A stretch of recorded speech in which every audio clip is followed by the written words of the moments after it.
Hello बच्चों, let us read this question. This question says which of the following is a Lewis acid. और हमारे options हैं option A NaH, option B NF3, option C PH3 और option D BCH3 whole thrice. So इस question को solve करने के लिए हमें जो की कंसेप्ट रिक्वायर्ड है वो है कॉन्सेप्ट ऑफ लुईस एसिड.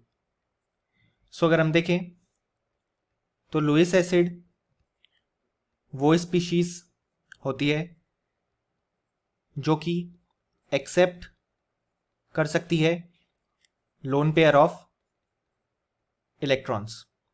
यानी कि जो भी स्पीशीज इलेक्ट्रॉन डिफिशिएंट स्पीशीज होती है वो क्या कर सकती है, इलेक्ट्रॉन्स को एक्सेप्ट कर सकती है. और ऐसी ही स्पीशीज को हम बोलते हैं लुईस एसिड. अब अगर हम देखें तो यहाँ पे जो हमारी पहली स्पीशीज है ऑप्शन है NaH. सो ये तो एक टाइप ऑफ आयोनिक कंपाउंड है. यहाँ पे Na+ और H- में हम इसे ब्रेक कर सकते हैं. सो यहाँ पे हम देख सकते हैं Na+ का भी ऑक्टेट फील्ड है और H- का भी ड्यूप्लेट फील्ड है. सो यहाँ पे कोई भी इलेक्ट्रॉन डिफिशिएंट स्पीशीज नहीं है. सो ये ऑप्शन इनकरेक्ट हो जाएगा. अब अगर हम देखें हमारा ऑप्शन बी तो वो है NF3. अगर हम इसका स्ट्रक्चर ड्रॉ करें तो वो कुछ इस तरीके से ड्रॉ हो जाएगा. नाइट्रोजन के पास 5 वैलेंस इलेक्ट्रॉन होते हैं जिसमें से 3 से उसने बॉन्ड बनाए.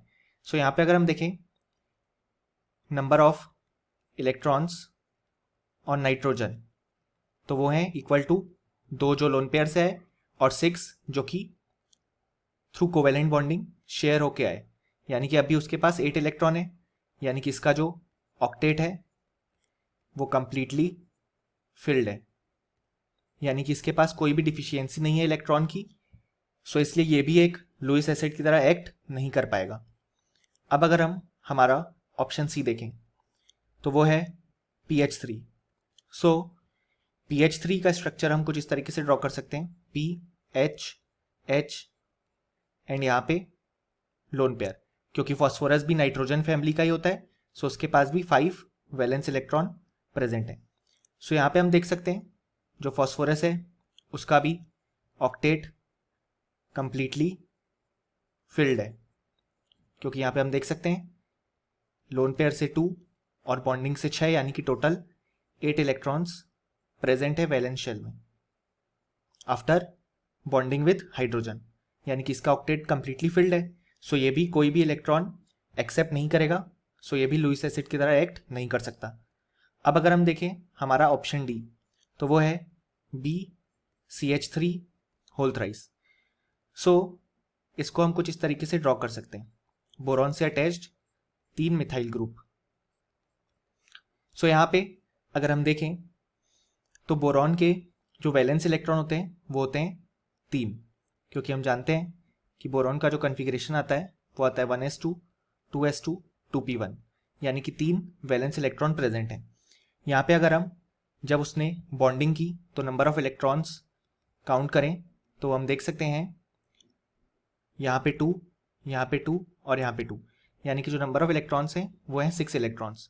और हम जानते हैं ऑक्टेट कंप्लीट होने के लिए हमें चाहिए होते हैं 8 इलेक्ट्रॉन्स. यानी कि हम देख सकते हैं कि यहाँ पे जो स्पीशीज है वो इलेक्ट्रॉन डिफिशिएंट स्पीशीज है. यानी कि यह भी इलेक्ट्रॉन एक्सेप्ट कर सकती है. सो ये species as a Lewis acid act कर सकती है. क्योंकि हमने देखा लुईस एसिड ऐसी स्पीशीज होती है जो कि lone pair of electron accept कर सकती है.